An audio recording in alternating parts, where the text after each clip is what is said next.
अस्सलामुअलैकुम dear students. आज की जो तारीख है वो है 14 अगस्त 2020। सब्जेक्ट है जनरल इंग्लिश, क्लास है 9th और हमारा टॉपिक जो है वो है टू द कुकू। एक पोएम है विलियम वर्ड्सवर्थ। तो इसका हम आज पहले हम लेक्चर फर्स्ट डिस्कस करेंगे। लेक्चर फर्स्ट में हमने क्योंकि पोएम में 8 स्टेंजाज हैं तो मैंने क्या किया, तो इसको 2 पार्ट्स में तकसीम किया। तो पहले 4 स्टेंजाज लेंगे। तो पहला जो स्टेंजा है वो है O blessed newcomer I have heard, I hear thee and rejoice, O cuckoo shall I call the bird or but a wandering voice। तो शायर कहता है, शायर ने ये जो पोएम है वो बर्ड के, उस कुकू के वेलकम पे लिखी है। ओ बिलथ मीन्स चेयरफुल, और हम कहेंगे केयर फ्री, एक्साइटेड, हैप्पी, या उर्दू में कहेंगे बेफिक्र, शाद। ओ बिलथ न्यूकम आई हैव हर्ड। शायर कहता है कि ये जो है, ये कुकू जो है एक न्यू कमर होता है, क्योंकि उसने जो विंटर का जो क्वार्टर है उसको इख्तिताम होने के बाद एक पोएम उसने लिखी है। जब ये वापस आ जाता है लंदन में कुकू, तो कहता है O blessed newcomer I have heard, मैंने आपकी आवाज को सुना। I hear thee and rejoice, मैंने जब आवाज सुनी मैं बहुत एक्साइटेड हो गया, मैं बहुत खुश हो गया। अब क्या, वेरी हैप्पी। तो ओ कुकू शैल आई कॉल द बर्ड, क्या मैं आपको बर्ड कहूं? क्योंकि शायर के लिए जो आवाज परिंदा होता है वो इनविजिबल होता है, और बट ए वॉन्डरिंग वॉइस, या मैं एक भटकती फरती आवाज कहूं, क्योंकि शायर को दिख नहीं रहा है कि कुकू कहाँ पे है।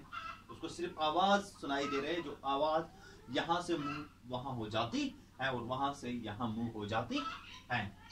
इसके बाद जो दूसरा स्टेंजा है, While I am lying on the grass, poet कहता है कि जब मैं एक घास पे या मैदान में बैठा हुआ हूँ, the two-fold shout I hear, वो दोनों जो दोहरी आवाज जो होती है कुकू की, वो इसको सुनाई देती है। From hill to hill it seems to pass, यानी एक पहाड़ के और दूसरे पहाड़ ये आवाज गुजरती हैं, पास हो जाती हैं। At once far off and near, कभी आवाज धीमी हो जाती हैं, कभी दूर से लगती हैं और कभी नजदीक से आती हैं। तो अगर हम पहला स्टेंजा लेंगे तो इसमें जो राइम स्कीम है वो है हाउ, तो हम लास्ट वर्ड्स लेंगे तो हमें मालूम पड़ेगा कि राइम स्कीम क्या है। हर्ड, रिजॉइस, बर्ड, वॉइस, तो हमने इसको लिया है यहाँ पे। तो heard A, rejoice B, bird A, voice B. तो राइम स्कीम जो है वो है ए बी। इसी तरह दूसरे स्टेंजा में अगर हम देखेंगे, वहां पे ग्रास हैं, हियर हैं, पास हैं, नियर हैं। तो ये जो 2 वर्ड्स हैं उनकी साउंड सेम है, इन दोनों की वर्ड जो साउंड जो है वो सेम है। तो इसी तरह इनकी जो राइम स्कीम है वो भी ए बी है। और इस तरह हमने जो देखा है वो हर एक स्टेंजा में, तो इस तरह के राइम स्कीम को इसने फॉलो किया है। तो इस तरह तीसरा जो स्टेंजा है, दो babbling only to the wave, क्योंकि ये जो आवाज है कुकू की ये इस वादी में है, पूरी वादी में है। जब babbling only to the wave इस वादी में है, तो of sunshine and of flowers, ये गुनगुनाती हैं, सनशाइन के गीत गुनगुनाते हैं, फ्लावर्स के गीत गुनगुनाता है कौन? बुलबुल। Thou bringest unto me tale of visionary hours, यानी वो मेमोरीज, शायद को चाइल्डहुड मेमोरीज याद आ जाती हैं जब वो एक इमेजिनरी वर्ल्ड में रहता था। तो thighs welcome darling of the spring, तो इस तरह शायद कहता है, इसको वेलकम करता है एज अ, उसने जो वर्ड इस्तेमाल किए हैं, darling of the spring.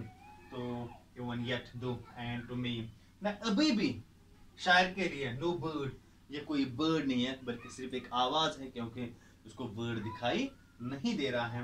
An invisible thing, you have voice, mystery, यानी एक इनविजिबल चीज है शायर के लिए, क्योंकि उसको दिखाई नहीं देता है कि बर्ड कहाँ पे है, सिर्फ आवाज दिखाई दे रही है, वो भी पोशीदा है, यानी वो आवाज जो है वो भी खुफिया है, वो भी पोशीदा है, वो भी शायर के लिए अननोन होती है। तो इसमें और एक जो हमने देखा है यहाँ पे, और एक डिवाइस जो शायर ने इस्तेमाल किए हैं वो है पर्सनिफिकेशन। तो पर्सनिफिकेशन यहाँ पे पर्सनिफाई करता है शायर एक कुकू को, एक बर्ड को, ठीक है। तो इस तरह हमने ये जो पोएम है इसके जो पहले 4 अंदाज हैं पहले लेक्चर में लिए थे। अब दूसरा जो लेक्चर है बाकी जो 4 हैं तो वो हम पढ़ेंगे। थैंक्स।